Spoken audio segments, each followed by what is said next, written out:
Muito bem, então hoje vamos chegar ao fim dessa doutrina fundamental da cristologia, a doutrina sobre Cristo. E falamos a respeito de vários aspectos que na teologia sistemática eles são ensinamentos a respeito disso de uma maneira organizada, né? Você vai encontrar esses ensinamentos todos na Bíblia, mas você não vai encontrar tudo reunido. A Bíblia ela vai tratar desses assuntos em diversos locais, em diversas partes. Por quê? Porque a ideia da Bíblia é justamente ser uma instrução prática para a vida diária. Aqui, quando nós fazemos isso, nós estamos juntando e sintetizando ensino sobre cada uma dessas doutrinas fundamentais. Então, na cristologia, olha só o que nós vimos a respeito disso. A pessoa de Cristo, né? A sua divindade, a sua humanidade, 100% homem e 100% Deus. Esse entendimento é importante porque você vai ver que você não vai cair em erros que são heresias, isso é importante. Falamos também aqui a respeito da pré-existência de Cristo, ele sempre existiu, ele não é um ser criado. Falamos também a respeito do caráter de Jesus e como o caráter de Jesus ele deve ser manifestado na vida daqueles que se dizem seguidores dele, né? Então nada mais normal do que você olhar para um cristão e de fato ele ser parecido com o seu Senhor. Depois vimos a respeito da obra de Cristo, e aqui na obra de Cristo vários pontos nós falamos a respeito: o seu autoesvaziamento, a obra redentora, o ministério presente, e gastamos um tempo aqui nas últimas quartas-feiras falando das profecias cumpridas e daquelas que vão se cumprir. Então, se você pudesse resumir, a cristologia está aqui, fácil de lembrar os pontos, mas de fato precisa sempre ser revisitado. Por quê? Porque sem perceber, muitas vezes você está bebendo alguns venenos. Qual é a ideia disso? Que nós vamos falar. Ao fim de cada um desses temas, nós vamos trabalhar com a ideia de venenos, perigos a serem cuidados, porque muitas vezes você pode estar bebendo desse veneno e nem percebe, e você vai perceber como isso é comum, certo? Então, essa é a ideia agora, que você possa aprender, a partir da doutrina fundamental, olhar um veneno e dizer assim: opa, isso aqui eu não vou entrar. Como se faz isso? Conhecendo, né? Você vai perceber domingo aqui que Paulo vai falar bastante a respeito da vida cristã, e ele faz várias perguntas retóricas. Não sabeis? Sabeis disso? Você sabe. Ou seja, Paulo enfatiza um conhecimento objetivo. Isso é importante. A vida cristã é baseada numa informação objetiva. Então, quando você conhece a informação que é a doutrina fundamental, o veneno ele não vai ser tomado, porque você vai olhar e vai dizer assim: opa, isso aqui não vem de Deus. O primeiro deles, que talvez seja um dos mais disfarçados, é o liberalismo teológico. Já escutou falar nisso? Talvez não, mas ele está por todos os lugares, inclusive em igrejas históricas, especialmente na Europa, no Velho Continente. Você vai ver várias igrejas que começaram a ter essa prática desse câncer aqui do liberalismo teológico, e ele vai apodrecendo a igreja. Então, basicamente, qual é a ideia do liberalismo teológico? Eles abandonam a inerrância bíblica. A Bíblia, ela contém a palavra de Deus, mas ela não é inerrante. Isso é um ponto que ele corta completamente o cristianismo histórico do que não é cristianismo. Por quê? Porque a Bíblia é a palavra de fé e de prática, é a regra, né? Então, quando você diz assim: olha, tem eventos aqui na Bíblia que você não deve acreditar porque não aconteceram. Jesus não andou sobre as águas. Essa foi uma perspectiva dos seus discípulos, que por causa da crença cega, eles acreditavam no Cristo da fé. E nós devemos somente procurar o Cristo histórico. Entenderam? Aí às vezes você escuta isso e você diz: mas é verdade, existe um Cristo histórico. O ponto é que o Cristo histórico está ligado indivisivelmente no Cristo da fé. E quando eu falo no Cristo da fé, não são os acontecimentos que você quer atribuir alguma coisa e você diz, eu acredito nisso e pronto. Não, são os relatos bíblicos dos milagres que aconteceram, certo? Então, eles vão dizer algo assim, sim, Cristo é um exemplo a ser seguido, mas ele não é Deus. Ele foi uma manifestação de Deus em forma humana, como um bom exemplo, entendeu? Então você diz assim, opa, mas eu conheço pessoas que falam isso, e muitas. Então quando você vê que o liberalismo teológico está em cena, quando você fala a respeito de algum ensinamento bíblico, ele diz assim, mas isso valia para aquele tempo. A Bíblia foi escrita há muitos anos atrás, então hoje a gente já não... Você sente o cheirinho, ou então quando ele diz assim, olha, eu encontro a Cristo desde que eu tenho uma experiência subjetiva ali dentro que me torne mais feliz.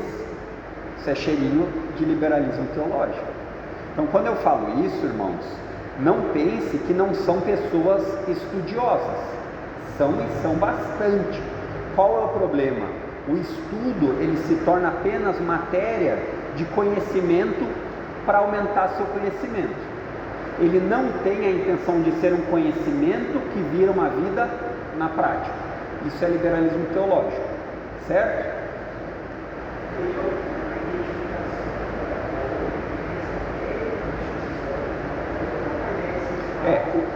O liberalismo teológico, como nós conhecemos hoje, ele foi uma reação ao racionalismo e à época do iluminismo, né? Então, século XVII em diante. Qual era a ideia? A ideia é que tudo precisa ser explicado. O que não é explicado precisa ser descartado. Então, existem milagres que nós não explicamos, logo qual é a saída? Rejeite eles. Então, nós ficamos apenas com aquilo que nós podemos explicar completamente, né? Então, qual é o erro nisso? Eles abandonam a veracidade bíblica, né? E você deve saber que na nossa vida tem que existir humildade, que nós não explicamos todas as coisas, né? E nem por isso nós dizemos que não existe, né? Então, o liberalismo teológico, ele parte de igrejas tradicionais protestantes, mas ele quer ir além com uma ideia de intelectualismo maior. Então essa é a ideia, né? Então sempre existem movimentos que existe dentro do liberalismo até isso, algumas coisas importantes. Por quê? Porque eles vão estudar. Só que o problema é que o estudo deles, ele não está submetido à inerrância bíblica. O estudo deles é a partir daquilo que eles querem que esteja lá, certo? Então o liberalismo teológico, nada acontece no vento, caiu, como o irmão Marcelo muito bem perguntou. Sempre é uma reação que acontece em relação a outras coisas, tá? Então o liberalismo teológico tem esse movimento muito forte nas igrejas históricas da Europa, arruinou, desapareceu. Hoje até se fala que a Europa é um continente pós-cristão, porque o cristianismo já não anda por lá mais. Então quando você fala com alguma pessoa que mora lá, missionários ou coisa assim, ele vai dizer, a maior dificuldade é fazer as pessoas voltarem a pensar a respeito de Deus, tá? Esse é o primeiro.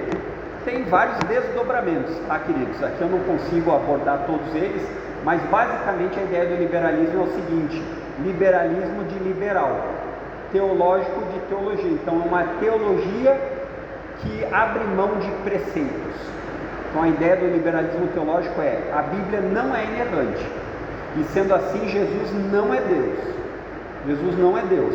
Jesus, no máximo, ele se aproximou de um exemplo do que o Deus espera dos seres humanos, como um mestre. E você olha isso e diz, mas tem bastante gente que pensa assim, né? E daí quando eles vão explicar os milagres, eles vão dizer assim: esses milagres não existiram.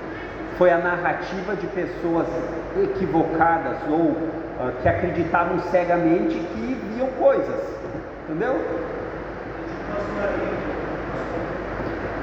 Não, meu irmão, não, porque assim, o liberalismo teológico, ele parte da vertente do protestantismo. Ele tem uma vertente religiosa, A maçonaria não necessariamente tem uma vertente religiosa, eles são mais uma ideia de uma sociedade secreta. Em que sentido secreta? Não no sentido que eles se escondem, no sentido que é uma sociedade de ajuda mútua. É isso que você vai ver eles falando. O liberalismo teológico, ele é uma religião morta. Então ele é muito parecido, que eu tenho que ter cuidado, ele é muito parecido com pessoas que dizem que tem religião e daí quando vai lá naquele questionário da mídia social, sou católico não protestante, não praticante. Não protestante ele não é mesmo, né? Entendeu?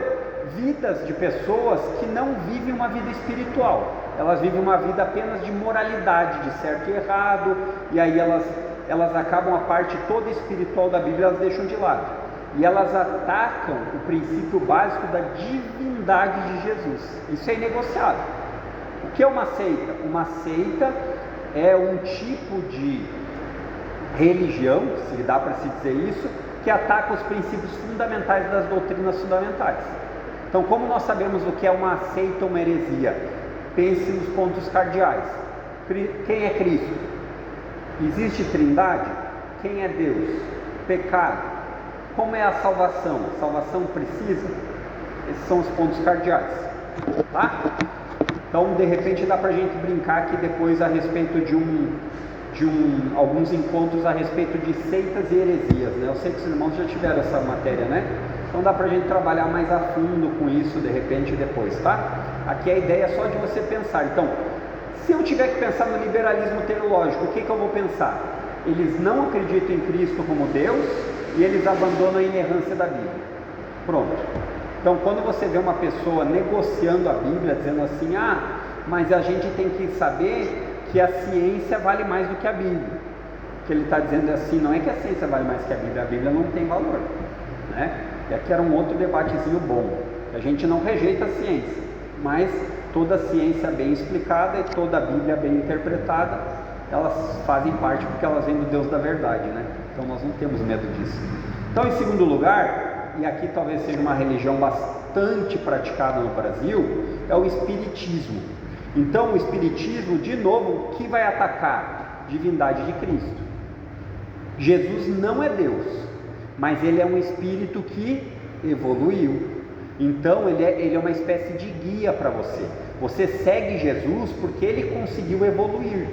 Então, se você quer evoluir também, e você pode se tornar como Jesus nesse sentido, você segue os seus passos. Então, por exemplo, para o espiritismo, céu e inferno não existem. Não existem, certo? Segundo os espíritas aqui, a ideia é que você pode se tornar igual a Cristo, reencarnando diversas vezes, até chegar lá, né?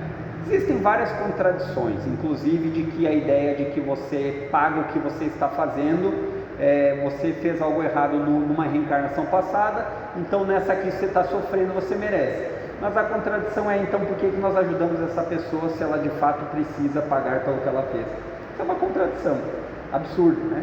Então, no fim das contas, o espiritismo prega ajuda, mas se você vai ajudar alguém que merece sofrer porque algo que ela fez e ela precisa pagar, não faz sentido, não é verdade? Então, o ponto sempre é, quem é Jesus?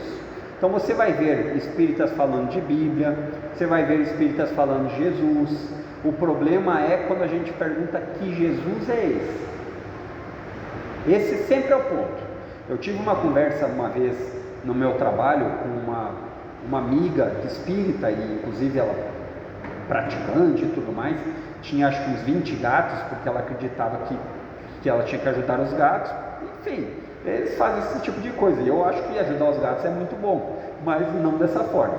De qualquer forma, daí eu falei assim, vamos para a Bíblia, porque você não tem que ficar mordendo a isca de querer ser melhor no argumento. Vai para a Bíblia. O que você acredita na Bíblia? Acredita. E o que esse texto quer dizer?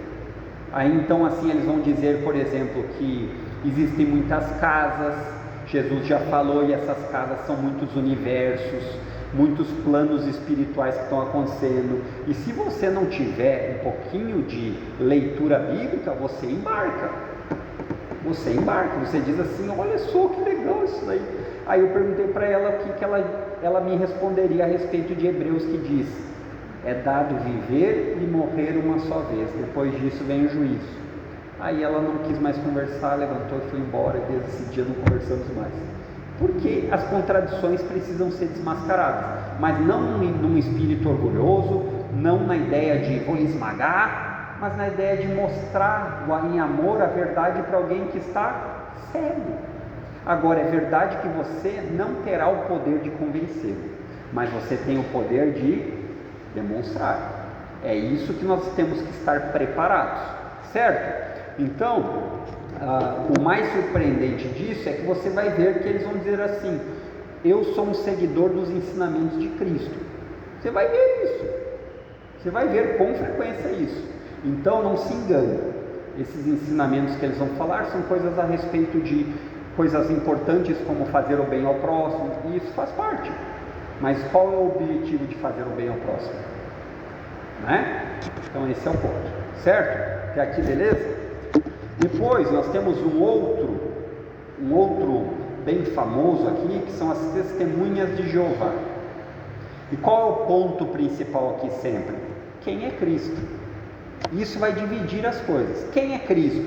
Cristo é uma criatura, sim, importante, o primeiro ser criado. Não é verdade, né, irmãos? Estou falando o que eles acreditam. Então eles vão dizer que Jesus, ele foi criado antes de todas as coisas. Não é isso que a Bíblia diz? Ele é o primogênito de toda a criação.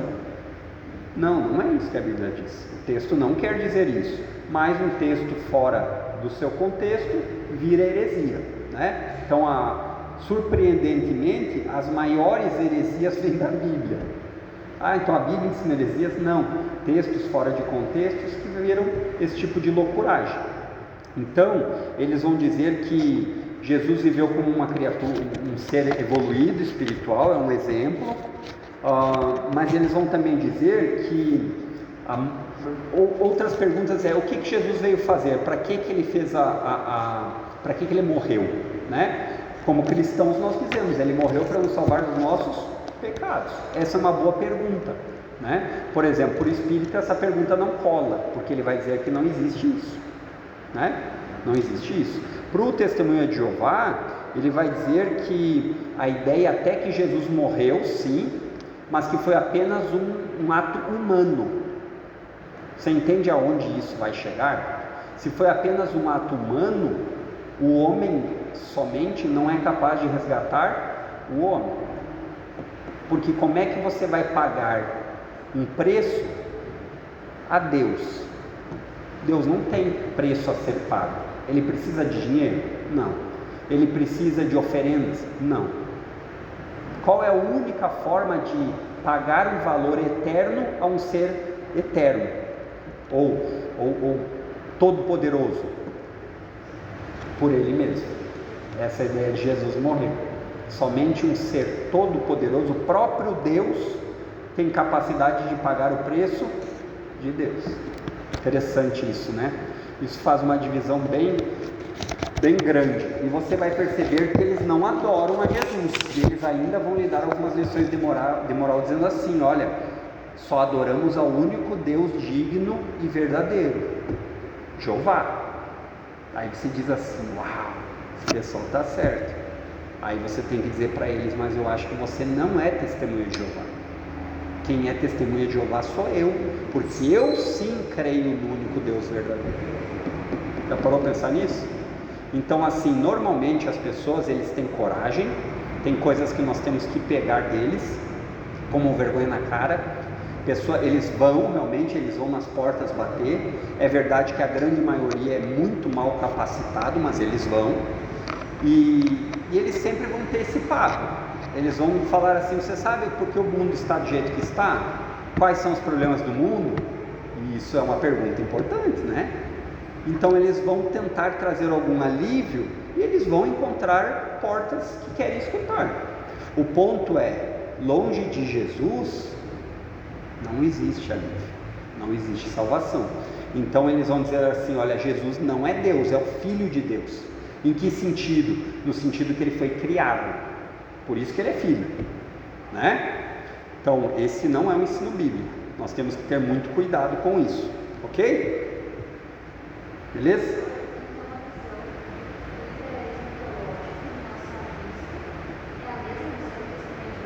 Como?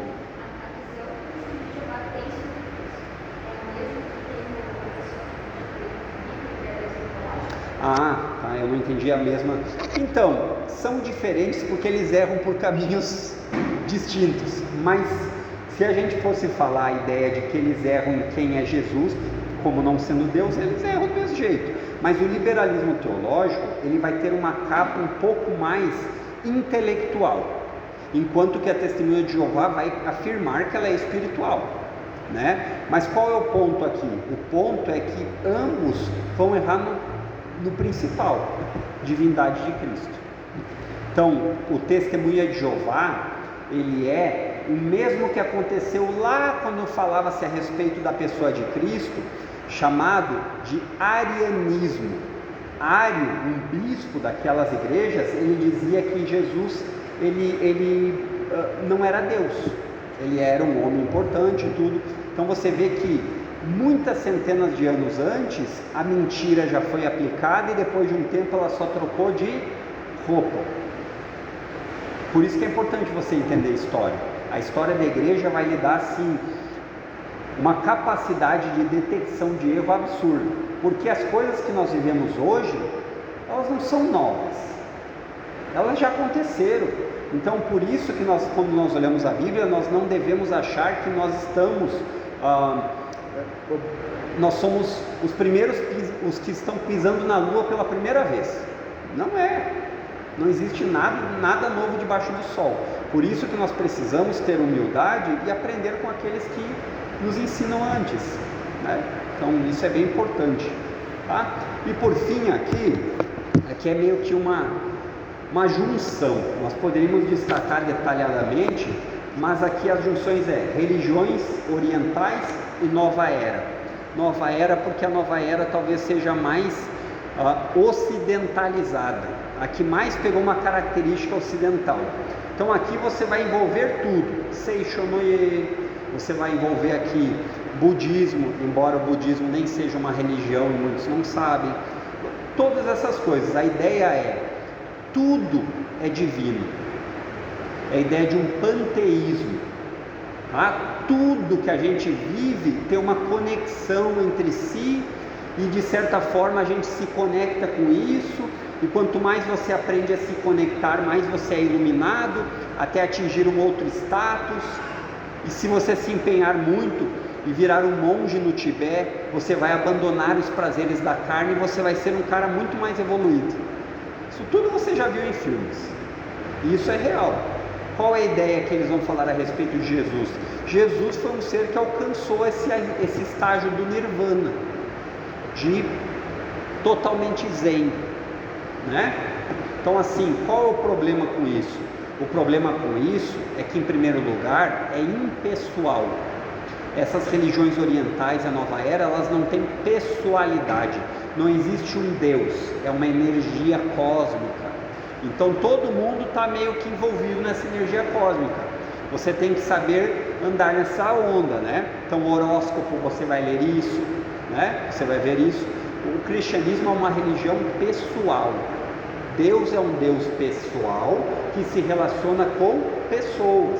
A maneira como Deus se relaciona com as pessoas é própria para cada um. Isso não quer dizer que não seja o mesmo caminho. Por exemplo, existe outra forma de você se relacionar com Deus que não por meio de Cristo? Não. Mas isso não quer dizer que Deus não saiba das suas particularidades, dos seus sofrimentos e das suas lutas. Isso é incomparável. Você imagina você super deprimido, precisando ver se a Lua está alinhada na órbita certa para você ficar de melhor humor. Eu estou fora. Eu quero poder me ajoelhar e dizer assim: Senhor, eu estou acabado, me ajuda, porque eu confio em Ti, mas mesmo confiando em Ti, eu ainda estou sofrendo, né? Então essa é a grande diferença, certo? Então, por exemplo, quando a gente vê essa ideia de conexão do panteísmo, é só você olhar o filme do Avatar que você vai entender isso, né? Então você vê lá uma grande natureza que se conecta com tudo e tal, né? Então assim, qual é o problema disso? O problema disso é que não existe espaço para Cristo resgatar dos pecados. Não tem pecado. Essa ideia aqui, existe até a ideia de um equilíbrio. O mal e o bem, eles existem, eles precisam existir, e você tem que saber equilibrar, certo? Então, a princípio, queridos, você percebe, aqui a gente tentou dar uma definição rápida, mas isso tudo está envolto onde você vive.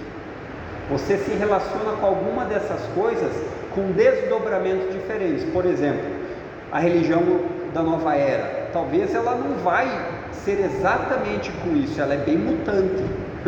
Então você vai ver pessoas que elas vão ter até muitas vezes a Bíblia aberta nos Salmos lá, e daí do outro lado um incenso queimando.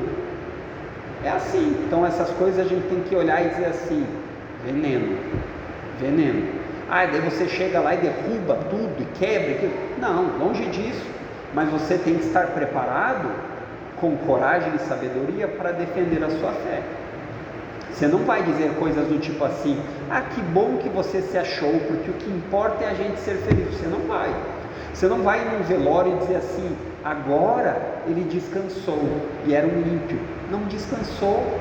Ele começou a sofrer naquele momento. Mas eu não vou ser indelicado dizer isso. Então fique quieto. Porque eu sei que às vezes essa não é a melhor coisa a ser falada naquele momento, talvez, né? Mas então fique quieto. Você entendeu? Porque as verdades que nós cremos, elas têm que de fato vir para fora na maneira que a gente vive. E isso vai valer. Você viu Provérbios falando ali? Vida cristã. Preguiçosos, pessoas preguiçosas, dizem que são cristãos, mas são maus exemplos no trabalho. Como assim? Nós deveríamos ser os melhores exemplos, não moralmente apenas, mas de criatividade, de sempre estar pensando de que forma eu posso glorificar a Deus. Não é uma listinha de regras. Não é uma listinha de regras. Nós temos a verdade do nosso lado. Então, quando nós falamos de vida cristã, ela deveria abranger áreas como a nossa vida financeira. Como eu contribuo na igreja? Olha, nós acordamos em toda a assembleia que o meu percentual é esse, mas de vez em quando você consegue colaborar mais? Por que não? Porque eu já me comprometi com aquele valor. Eu não estou dizendo que está errado o valor que você comprometeu, mas você entende que a visão tem que ser muito mais ampla que isso? Como nós gastamos o dinheiro? Não, eu só vou comprar onde for bem mais barato. É assim que o cristão pensa? Depende. Você olha para a vida do judeu, o judeu entende o que é comunidade, e nós como crentes devemos entender o que é comunidade também. Sempre que nós podemos, é essa família que nós vamos valorizar mais. Então é interessante como falta cosmovisão para a vida cristã. E essa cosmovisão não é uma lista de coisas hediondas. Eu antes roubava, agora não roubo mais. Ótimo, isso faz parte, mas vai muito além. Então, por exemplo, quando você está trabalhando e não se dedica integralmente para o seu chefe, você está roubando o tempo dele. Parou para pensar nisso? Não parei, mas é verdade. Quando você está lá na mídia social, ao invés de estar se dedicando com os seus filhos, você está roubando o tempo dos seus filhos. É muito mais profundo e abrangente, por isso dói. Então, quando nós olhamos esses venenos, a gente precisa estar atento, porque eles não vão se apresentar assim, uma caveira com um negocinho de veneno e dizer assim: sou veneno. Assim como Satanás não se apresenta assim, né? Então, por exemplo, vida cristã com relação à modéstia. Há problema na mulher se vestir bem? Claro que não. Mas qual é o veneno? Qual é o perigo? Achar que ela precisa ficar super sensual para ser notada. Mentira de Satanás. Entenderam? Então, quando nós falamos aqui a respeito desses venenos na cristologia, eles se desdobram em muitos outros. Nunca vem sozinho. Certo, queridos? Semana que vem, se Deus permitir, vamos entrar na pneumatologia. E a pneumatologia talvez seja ainda mais equivocada do que a cristologia, porque nós vemos que, em nome do Espírito de Deus, tantas besteiras acontecendo aí no meio dos evangélicos que mancham o nome de Cristo, né? Então vamos ter uma palavra de oração? Oremos. Querido Deus, obrigado por Cristo. pelo nosso Salvador. Obrigado porque podemos aprender que Ele veio com o objetivo de nos salvar dos nossos pecados. Obrigado porque podemos confiar que o Filho, nosso Salvador, é Deus. E por ser Deus, Ele nos salva de maneira definitiva. Nos ajuda a termos sim entendimento e conhecimento para podermos enxergar o veneno, mas nos dá humildade e compaixão por aqueles que se perdem.